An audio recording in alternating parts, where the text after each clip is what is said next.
the manager was just talking about Scotland having been away with the national team just then and expecting Gordon to continue as manager there. You've worked with Gordon, of course, previously. How do you expect he'll be thinking about the situation now and what's involved with it? Well, I think Mark's telling you that he expects him to stay. I think that's what everyone else should expect. That's the guy who sits and sees him, and speaks to him week to week. So I don't think we should expect anything more than he's going to continue. And from my perspective, and I think we've heard a lot from players, managers, people within the game, they've all backed him. They've all said he's still the right man for the job. Everyone outside that wants something new and something inspirational, something different. But can we answer the question where that's coming from, or who is the right person for that job? I don't see everyone shouting in the media telling everyone that this is the guy, that's the guy, or he's available. Really, let's be realistic about it. You've got to work within your means. And for me, you've got the best manager possible to take the team where it wants to go, and you've got to deal with the players that you've got. It's as simple as that at times. He has to try and get a little bit more out of them.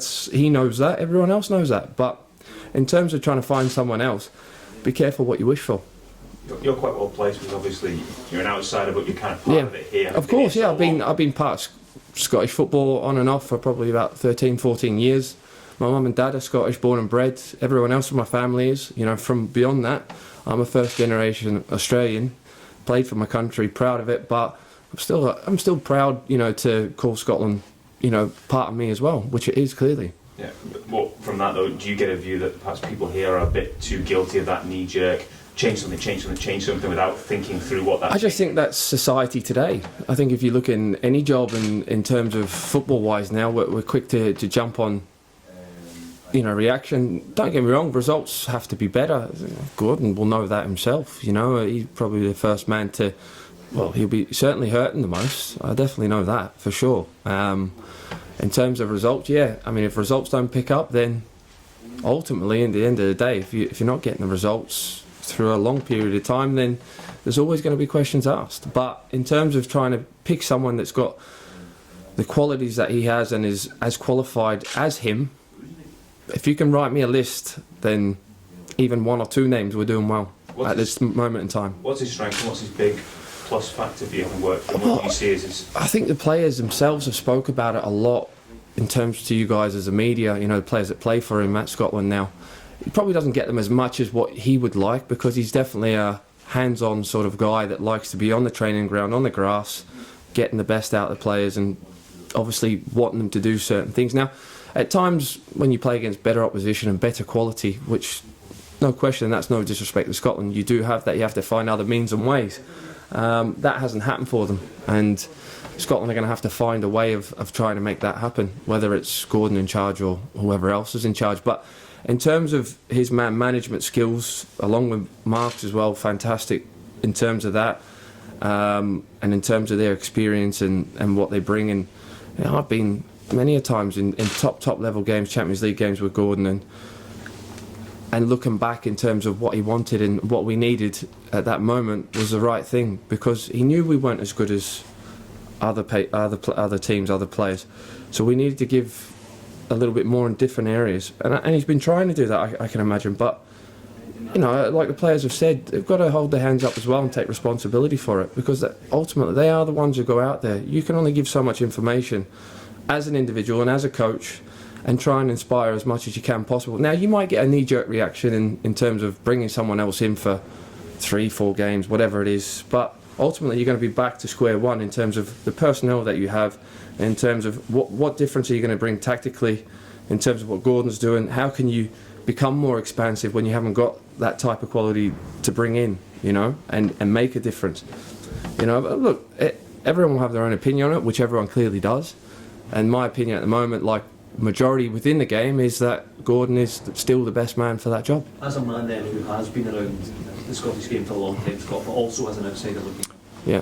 If we don't change the management, what does have to change in Scottish football? Definitely the infrastructure within trying to bring in certain individuals up to a level. I don't think there is that as many quality players coming through as what there once was, or getting the opportunity to play at the highest level. I would probably say within the last 10 years, if we're looking at it, I think Walter Smith done an absolutely fantastic job with what he had. I would say Alex McLeish probably had the best nucleus of the squad in terms of talent, and in terms of what level they were all playing at. I think that was probably the best squad Scotland have had in a long, long time. Probably had a massive pool to pick from. In terms of that now, it's not as massive, you know, in terms of a back four, in terms of how old some of the more experienced and quality players are now. We're having to try and move on, and it's very hard to bridge that gap. Obviously, last qualification campaign, everyone's made a big thing of it in terms of, you know, how disappointing it was. Yeah, it was, but it wasn't that far away from actually being, you know, a team that qualified. It was that one, for me, that one game that made the massive difference away from home. Was it Georgia? Georgia away. You know, if you get a result in that game, then I think things totally look a little bit different. But you can't live in the past now. You've got to move forward. And unfortunately, the group that Scotland have been dealt as well has not been great. But that's what happens when you're sort of fourth, you know, to come out of pot. You know, you're not going to be, you know, in favourable terms to try and qualify. So is it coaching? Is it facilities? Is it culture? Is it all of those things? It's definitely all of those things. I think facilities is a massive thing. I think in terms of infrastructure, in terms of the young players at the moment, we've been talking about it a lot. We talk about it as, you know, older players, and my experiences growing up in Australia in terms of for internationally it's a lot different though, because we didn't have the infrastructures of, you know, or the history of top teams and clubs.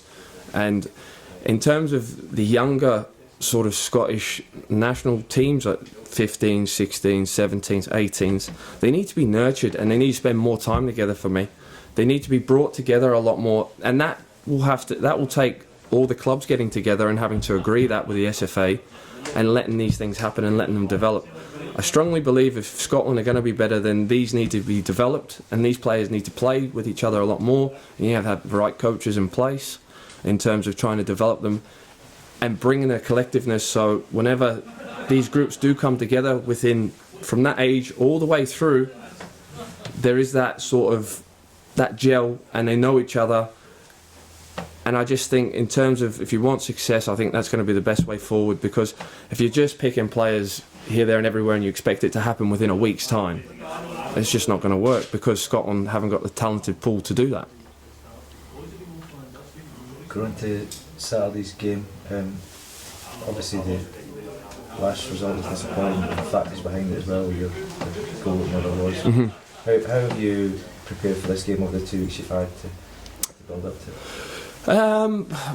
Well, obviously the manager being away, it's still been a good week. James McFadden, who is taking his role as assistant manager, has done a great job, and he's getting better week in, week out in terms of, I think, obviously, you know, in terms of being new at it as well. His confidence is building all the time, and everyone had a great week last week under him, and obviously Partick Thistle now have changed the way they've sort of been playing to a success, from they sort of played a 4-4-1-1 or a 4-1-4-1 if you want to call it, now to a 3-5-2, and they've had excellent results. To be fair, I think they've played really well all the way through this season, up until certain moments of games where they've conceded, probably from their perspective, late goals and silly goals that have cost them points. You know, fully aware of what their strengths are and what we're up against on the weekend, and we're going to have to, you know, battle against that and try and get back to, you know, winning ways. Obviously, we had a great result at home last time round, and we'll be looking to try and, you know, pick up on that and try and, you know, get the last result out of our system. I suppose fans will look at it and think, how can you play so well against Ross County and maybe... Well, I don't know. I think they can expect that. I think we've been up and down for quite some time, but I think everyone has in this league at the moment. I think it's been quite strange. I think managers touched on it in previous as well, in terms of it's been very stop-start in terms of the way that the games have come and gone this year. You know, there's been no real sort of pattern of 4, 5, 6 games on the trot. We seem to get 2 and 3, and then there's a break, and 2, and then a break, and then we had an extra break because Aberdeen were in the semi-final of the League Cup. So we've not really had an opportunity to, you know, kick on and play so many games on the spin, which I think always helps. And I think everyone's sort of finding that out with sort of the top, obviously Celtic probably you would say, and Aberdeen have sort of hit a good vein of form, but everyone else has been up and down. So it makes for an interesting league though, and to see how tight it is, from being in the top 6 to obviously bottom of the league, it makes it quite interesting for everyone, I think. You've got that chance now, 9 games before the end of the year. Is that a chance maybe to find a bit of a rhythm this year? I certainly hope so. It's a big period of time for everyone. Obviously, you want to go into that winter break in a better position, in a confident manner. So I think everyone, including ourselves, utmost will want to, put in, not so much. I think it will get to that point, especially mid-December. It won't be about performances, it will be about results, clearly, and just trying to get as many points on the board as possible and try and sort of divide yourself from others.